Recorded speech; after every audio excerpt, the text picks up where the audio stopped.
नमस्कार दोस्तों, मैं नीलिमा शर्मा प्रार्थना के महत्व में आप सभी का स्वागत करती हूँ। शास्त्रों के अनुसार अश्विन मास कृष्ण पक्ष की अमावस्या तिथि को सर्वपित श्राद्ध तिथि कहा जाता है। इस दिन भूले बिसरे पितरों की आत्मा की शांति के लिए श्राद्ध किया जाता है। कहते हैं इस दिन अगर पूरे मन से पितरों के निमित्त श्राद्ध किया जाए तो न केवल उनकी आत्मा की शांति होती है बल्कि उनके आशीर्वाद से हमारे परिवार में भी सुख शांति बनी रहती है। तो आइए सुनते हैं सर्वप्रत अमावस्या की कहानी। देवताओं के पितृगण अग्निश्वात जो सोमपत लोक में निवास करते थे, उनकी एक मानस कन्या थी जिसका नाम था अक्षोदा। एक बार अक्षोदा ने 1000 वर्षों तक तपस्या की, जिससे प्रसन्न होकर देवताओं के पितृगण अग्निश्वात और महेश्वरी पद अपने अन्य पितृगण अमावस्या के साथ अक्षोदा को वरदान देने के लिए अश्विन मास की अमावस्या के दिन उपस्थित हुए।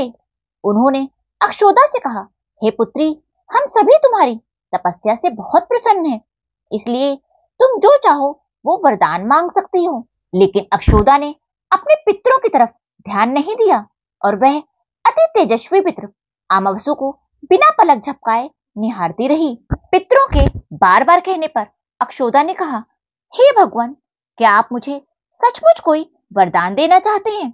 इस पर सबसे तेजस्वी पितर अमावस्या ने कहा, हे अक्षोदा, इस वरदान पर तुम्हारा पूरा अधिकार है, इसलिए निसंकोच कुछ भी मांग लो। अक्षोदा ने कहा, हे भगवान, यदि आप मुझे कुछ देना ही चाहते हैं तो मैं कुछ क्षण आपके साथ रमण करना चाहती हूँ, मैं आपके साथ आनंद लेना चाहती हूँ। अक्षोदा के इस तरह कहे जाने पर सभी पितर क्रोधित हो गए और उन्होंने अक्षोदा को श्राप दिया कि वह पितृलोक से पतित होकर धरती लोक पर चली जाएगी। पितरों के इस तरह श्राप दिए जाने पर अक्षोदा पितरों के पैरों में गिरकर रोने लगी। इस पर पितरों को उस पर दया आ गई। पितरों ने कहा, अक्षोदा, तुम पतित योनि में श्राप मिलने के कारण मत्स्य कन्या के रूप में जन्म लोगी। पितरों ने आगे कहा कि भगवान ब्रह्मा के वंशज महेश्वरी पराशर तुम्हें पति के रूप में प्राप्त होंगे। तुम्हारे गर्भ से भगवान व्यास का जन्म होगा। उसके उपरांत भी अन्य दिव्य वंशों में जन्म लेने के बाद तुम श्राप मुक्त होकर पुनः पितृलोक में वापस आ जाओगी। पितरों के इस तरह के वचन सुनकर अक्षोदा शांत हुई। सबसे तेजस्वी पितर अमावस्या के ब्रह्मचर्य और धैर्य की सभी पितरों ने सराहना की और वरदान दिया कि यह तिथि अमावस्या के नाम से जानी जाएगी। जो प्राणी किसी भी दिन श्राद्ध ना कर पाए, वे केवल अमावस्या के दिन श्राद्ध व तर्पण करके बीते सभी दिनों का पुण्य प्राप्त कर सकते हैं और अपने पितरों को तृप्त कर सकते हैं।